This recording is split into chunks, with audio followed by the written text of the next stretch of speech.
O filme Divertidamente 2 foi lançado recentemente e tem quebrado recordes de bilheteria. E atenção, não vou dar nenhum spoiler da animação, só vou falar aqui coisas que já eram conhecidas em trailers anteriormente. O grande destaque da produção da Pixar é a presença das novas emoções em Riley. São elas ansiedade, vergonha, inveja e tédio, sendo a última que nós vamos abordar aqui no podcast. Elas se juntam às já conhecidas alegria, raiva, tristeza, medo e nojinho. Eu sou a inveja. Olha o seu cabelo. Tira o olho, querida. Essa é a Tô Nem Aí. É o quê? Pode me chamar de tédio. No longa-metragem, a Tédio, como era de se esperar, é muito apática aos acontecimentos que giram em torno da protagonista Riley e vive com o celular nas mãos, se movendo o mínimo possível. A Tédio, no entanto, tem um papel importante em diminuir a intensidade de Riley, que por vários momentos se encontra ansiosa nessa fase de adolescência.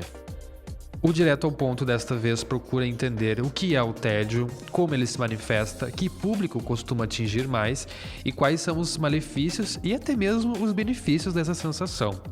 A entrevistada é a psicóloga Luciana Fossi. Eu sou o Lucas Deliel e sejam bem-vindos a mais um episódio.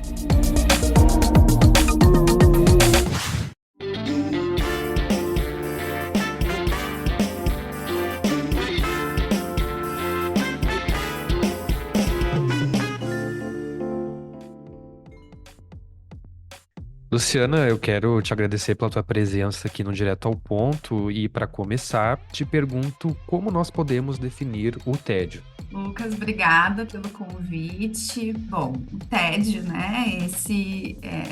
Isso que a gente percebe, né, externamente como um rebaixamento de energia, né? Onde não há nada, né, nesse ambiente externo que faça com que a gente se movimente, né, em direção a algum tipo de atividade. Então, a pessoa, né, se apresenta como mais prostrada, desligada, né, do mundo externo, tanto quanto também do mundo interno, né? O tédio, ele pode se caracterizar basicamente como uma sensação de vazio, tanto do ponto de vista interno como do ponto de vista externo em termos de interesse. Luciana, no filme a gente vê que o tédio, né, agora se manifesta com a Riley já mais crescidinha, né, não criança. E aí eu te questiono se o tédio ele tende mais a se manifestar em alguma faixa etária específica ou não tem isso. Com certeza tem, né, Lucas?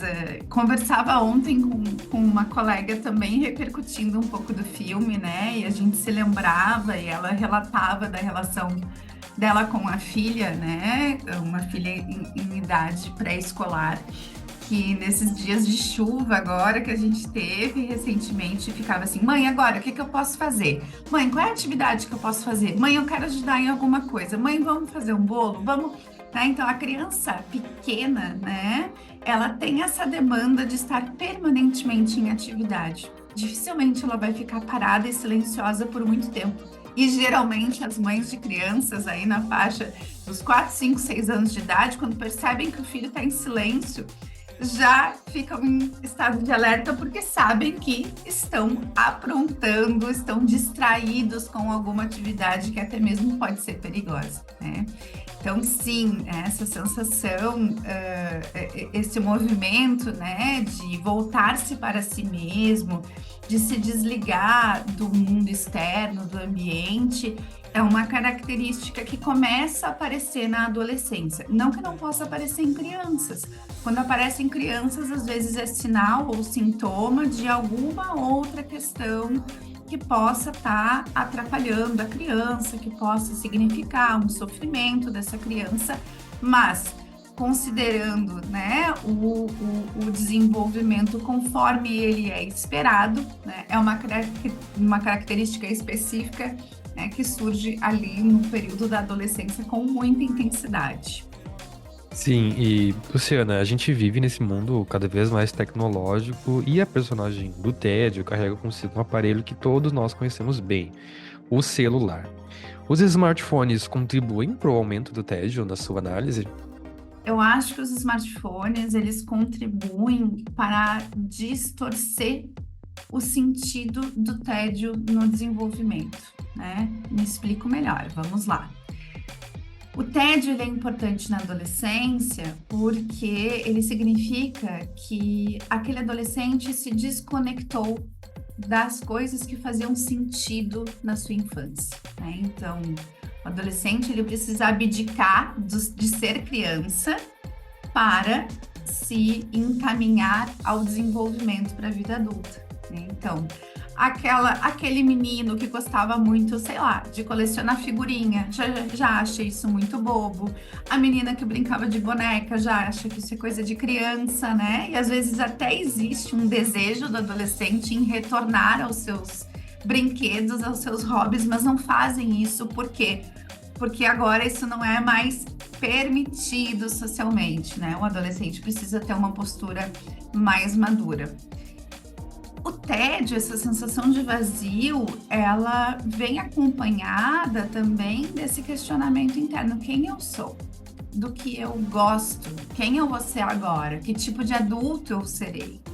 Então, essa sensação de vazio, ela de algum modo precisa ser experimentada. A gente não pode preencher todos os espaços da nossa vida o tempo todo, né? Então, o excesso de tela, o excesso de informação, o excesso de jogos, o excesso de vídeos, né? Faz com que não haja espaço para esse questionamento existencial, né? Do quem eu sou, né? Do que eu gosto, né? Então, também, né? Contribui, né? De muitas formas para essa sensação de vazio muitas vezes ser potencializada. Um estudo feito nos Estados Unidos revelou que crianças e adolescentes entre 11 e 17 anos olham o celular ao menos 200 vezes por dia. 6 em cada 10 ficam online durante a madrugada, de meia-noite às 5 da manhã. E mais ainda, né, Lucas, as redes sociais especialmente trazem modelos e exemplos de vida que são inatingíveis no contexto da realidade. E isso pode afetar, né, muito o adolescente. Sim, e falando sobre esses pontos, Luciana, quais os malefícios do tédio que você destacaria? Quando ele é em excesso, né, Lucas? Eu acho que em certa medida a gente precisa tolerar. O adolescente, ele também fica, além de entediado, fica preguiçoso, né? O adolescente tem uma necessidade de horas de sono muito maior, às vezes, do que crianças na faixa dos 8, 9 anos, né? Precisam de menos sono, às vezes, do que um adolescente de 13 ou 14 anos, né? E também tem toda uma explicação, né, hormonal e do porquê, né, dessa necessidade de mais horas de sono, né? Então, quando que começa a ser prejudicial, né? Quando o adolescente não se movimenta mais em direção a nenhum interesse, né? Então, se desinteressa da escola, o isolamento social se intensifica, se potencializa, aí começa a ser um pouco preocupante, né? Por quê? Porque a tarefa da adolescência, que é a construção da identidade, ela prescinde também de uma sociabilidade. Geralmente os adolescentes vão se reunir em grupos onde todos são muito parecidos, né? Então, tem a turma que é do futebol, tem a turma que é intelectual, tem a turma que é dos games. Quando não há, né, essa necessidade de estar em grupo, quando há um desinteresse completo, né, por qualquer tipo de relação social, a gente começa a se preocupar um pouco.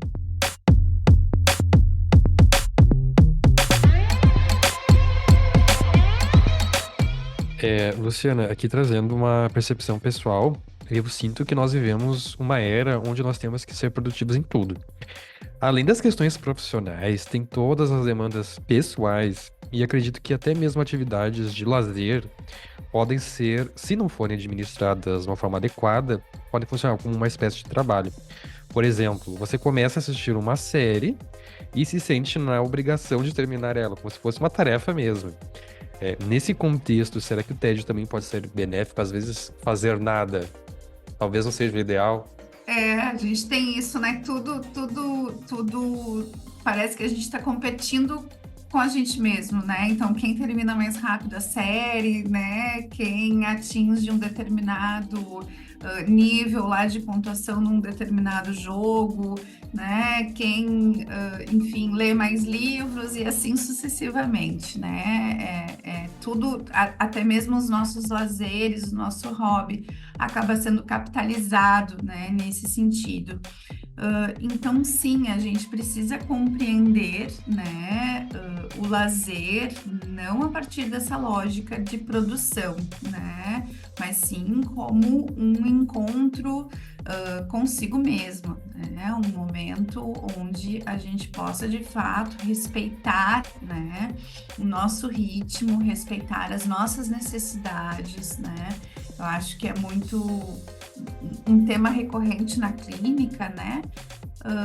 É a questão do descanso, né? Porque parece também que existe uma obrigação em ter eu preciso no meu final de semana fazer muitas coisas, ir a muitos lugares, né? E aí parece que ter ficado em casa, né? Ter, sei lá, arrumado uma gaveta não é o suficiente, né, para contar como algo de um momento de descanso, né? Isso parece que não é autorizado. Então, é extremamente importante, né, que a gente consiga, por uma questão, inclusive, né, de autocuidado, declinar dessa lógica produtiva, dessa lógica, né, de capitalização, né, de toda a nossa vida. O tédio também tem isso, né, de permitir que o adolescente se recomponha, né, dessa intensidade, dessa enxurrada de emoções e sensações que aparecem, né, na adolescência, não só na adolescência da Riley, como na adolescência de todos nós, com muita intensidade, né? Então, sim, o TED cumpre, né, um papel muitas vezes que é reparador da própria energia psíquica, que é muito intensa na vida do adolescente. Sim. E, Luciana, o porquê da gente costumar sentir tédio e como a gente pode evitar ele, né? Quando caminha para esse caminho mais perigoso que você falou de se tornar excessivo. Eu acho que é bem importante a gente conseguir mapear, né, quais são as nossas atividades, as nossas zonas de interesse, né? Eu acho que a gente poder, né, não de forma produtiva, né, Lucas, mas na forma sistemática, né? Poder se dedicar a algo, né, que ocupe aquele espaço de descanso, né? Não o descanso na sensação do vazio, na sensação, né, da ausência de emoções, né? Mas da gente poder transformar, né, o tédio numa espécie de ócio, né, mais criativo e prazeroso, né? Eu escuto de muitas pessoas, puxa, eu lia um monte, eu nunca mais li nenhum livro, né? Eu costumava ir no cinema, acho que é muito legal, acho que Divertidamente 2, assim, é um marco, inclusive, nesse contexto, né, de mundo que a gente vive, onde as crianças largam seus celulares para voltar a frequentar o cinema, é um espaço coletivo, eu acho que isso é muito interessante, né? Socialmente falando, assim, acho que é um movimento incrível que a gente consegue fazer a partir do dispositivo do cinema, né, de voltar a reunir crianças em espaços públicos, né, deixando seus celulares de lado e compartilhando, então, esse momento de assistir e reagir ao filme, né? Quem foi assistir, eu fui assistir sábado com muitas crianças, tem toda uma reação no cinema, é um barato, é sensacional, né? Mas é isso, a gente precisa retornar, a gente precisa compreender a nossa vida para além do trabalho, para além do estudo, o que nos nutre, né? E não tornar isso, né, como mais uma atividade. Agora virou moda clube do livro. Todo mundo tem um clube do livro, todo mundo lê não sei quantos livros por mês, por semana, que sei eu, né?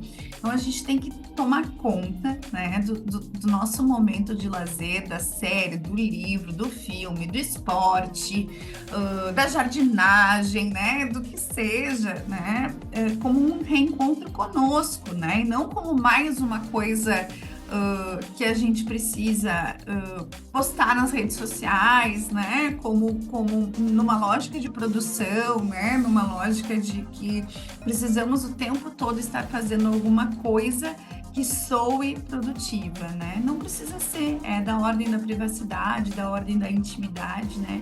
Então, eu acho que a gente saber do que gosta, né, e se autorizar a dedicar um tempo para o que gosta é extremamente importante para a gente, né, não sucumbir, né, a essa sensação de vazio que o tédio pode nos trazer. Uma pesquisa britânica mostra que jovens entre 15 e 25 anos estão reduzindo o tempo gasto nas redes sociais. O movimento de abandonar as redes sociais ganhou nome, low profile. A expressão em inglês é usada para definir pessoas discretas e vai na contramão da onda de influenciadores.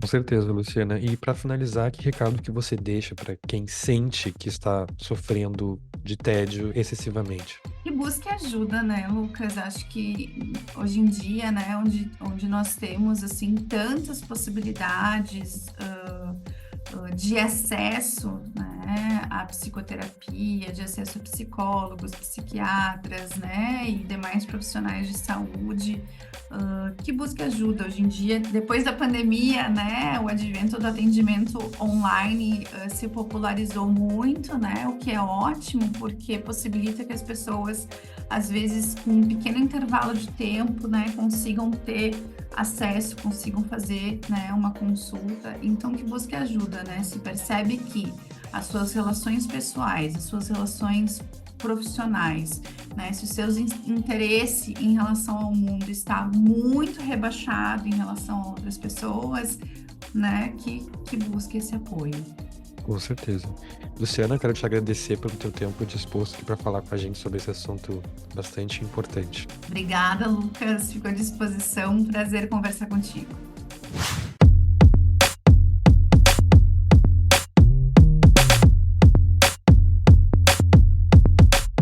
Nós ficamos por aqui. Se gostou do Direto ao Ponto, confira outras edições que estão disponíveis no site do jornal, no YouTube ou no seu aplicativo de streaming favorito. Você pode receber pelo e-mail uma newsletter com os principais podcasts feitos pelo Correio do Povo.